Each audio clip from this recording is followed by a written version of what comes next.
అందరికీ నమస్కారం. Welcome to our channel.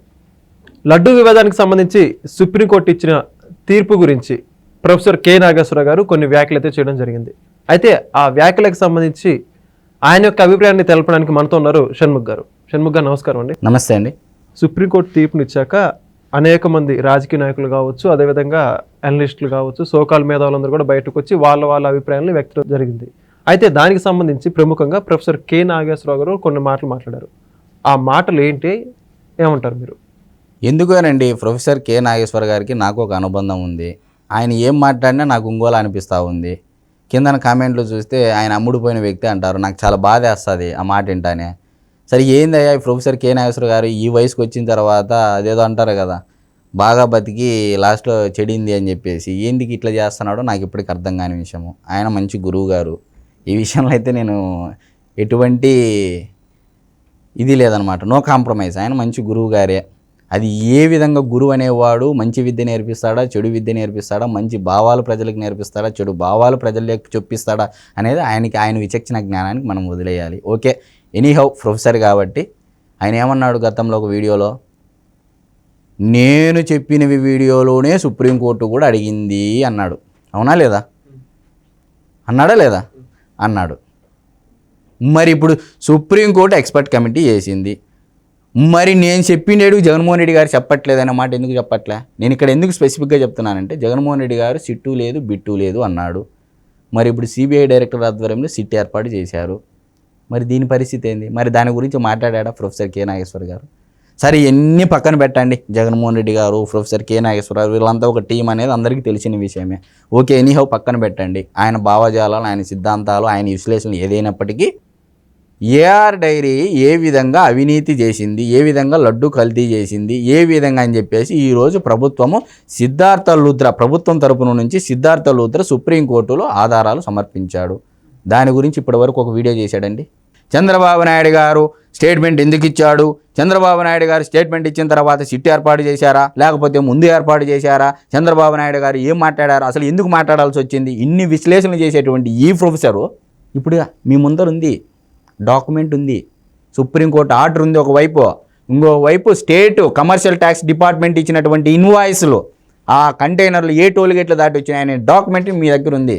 చెప్తాంటావు కదా అన్ని వీడియోల్లో, ఏమని చెప్తాంటావు, ఫలానా వెబ్సైట్ లింక్ పెట్టున్నాను ఈ వీడియో కింద, లేకపోతే దీంట్లో వెళ్ళండి, ఇది నేను చెప్పేటువంటి కాదు, మళ్ళీ ఎల్లో మీడియా నా మీద దాడి చేస్తుంది, లేకపోతే టీడీపీ సోషల్ మీడియా నన్ను ట్రోల్ చేస్తుంది అని నంగనాసి మాటలు మాట్లాడేటువంటి ప్రొఫెసర్ కె నాగేశ్వర గారు ఈ రోజుకైనా ఇప్పటికైనా వీడియోలు చేశాడు. వారం నుంచి చూస్తున్నానండి.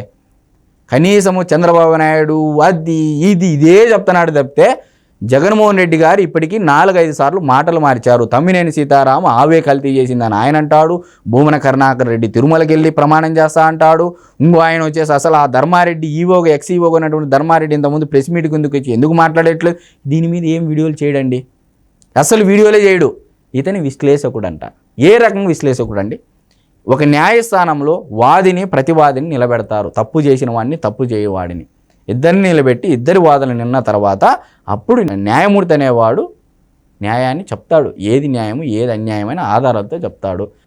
మరి నువ్వు ఏదో పెద్ద విశ్లేషణ చేసి ఆంధ్రప్రదేశ్ రాష్ట్రాన్ని ఉద్ధరించే విధంగా మాట్లాడతావు కాబట్టి, అది నువ్వు స్వయం ప్రకటితగా ఇది చేసుకున్నావు కాబట్టి, ఒక ఆంధ్రప్రదేశ్ రాష్ట్ర యువత నుంచి నేను అడుగుతా ఉన్నా, ఈరోజు నీ ముందర డాక్యుమెంట్ ఉంది, ఒక కంపెనీ నష్టాన్ని భరించి ఎందుకు నెయ్యి సప్లై చేస్తుంది, దీనికి సమాధానం చెప్పమానండి ప్రొఫెసర్ కె నాగేశ్వర గారిని.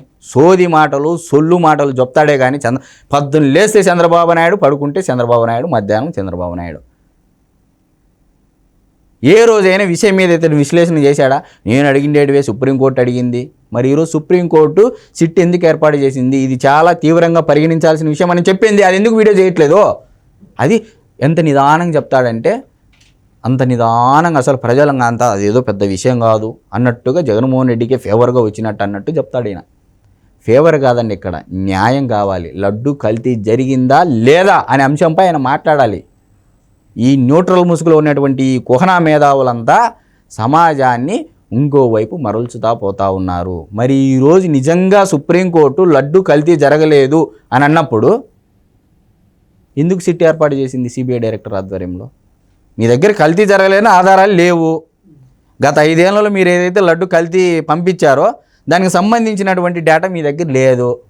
మరి మీరు ఎలా చెప్తారు?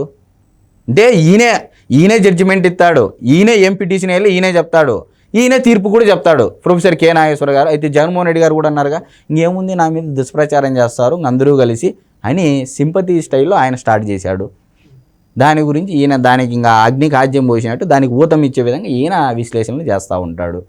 ఏం మెసేజ్ ఇస్తున్నానండి ప్రొఫెసర్ కె నాగేశ్వర్? ఇలాంటి వాళ్ళు రాష్ట్రానికి ఏమన్నా ఉపయోగం ఉందా? రాష్ట్రానికి 10 లక్షలు అప్పు చేసింది గత 5 ఏళ్ల పరిపాలన కాలంలో రాష్ట్రం. అంటే గత ముఖ్యమంత్రి జగన్మోహన్ రెడ్డి గారు 10 లక్షల కోట్లు అప్పు చేశారు. దాన్ని ఎలా తగ్గించుకోవాలి, కేంద్రం నుంచి నిధులు ఎలా తెచ్చుకోవాలని ఏ రోజైనా ఒక వీడియో చేసిండా? రాష్ట్ర ప్రభుత్వానికి సలహా ఇస్తే ఒక వీడియో చేసిండా? లేకపోతే రాష్ట్ర ప్రభుత్వము అదేమంటాడంటే అది రాష్ట్ర ప్రభుత్వం పని, నా పని కాదు కదా, మరి ఇది నీ పనే? ఇలాంటి తప్పుడు సమాచారాలు ప్రజల్లోకి చూపించడం అనేది ఇది నీ పనే?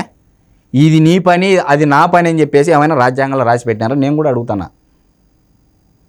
మాటలు విశ్లేషణలు ప్రజలకు అర్థమయ్యే విధంగా ఉండాలి. నీ ఇష్టం వచ్చినట్లు మాట్లాడతాము అంటే మరొక్కసారి ప్రొఫెసర్ కె నాగేశ్వర గారికి వినయపూర్వకంగా చెప్తా ఉన్నా, ఈసారి దసరా పండగ రాబోతోంది, ఎగ్ పఫ్ఫులతో మీ ఇంటికి వస్తాము, ఎగ్ పఫ్ఫులు తినిపించే వెళ్తాము అని సవినయంగా వినయ విధేయపూర్వకంగా ప్రొఫెసర్ కె నాగేశ్వర గారికి విన్నవించుకుంటూ నమస్తే.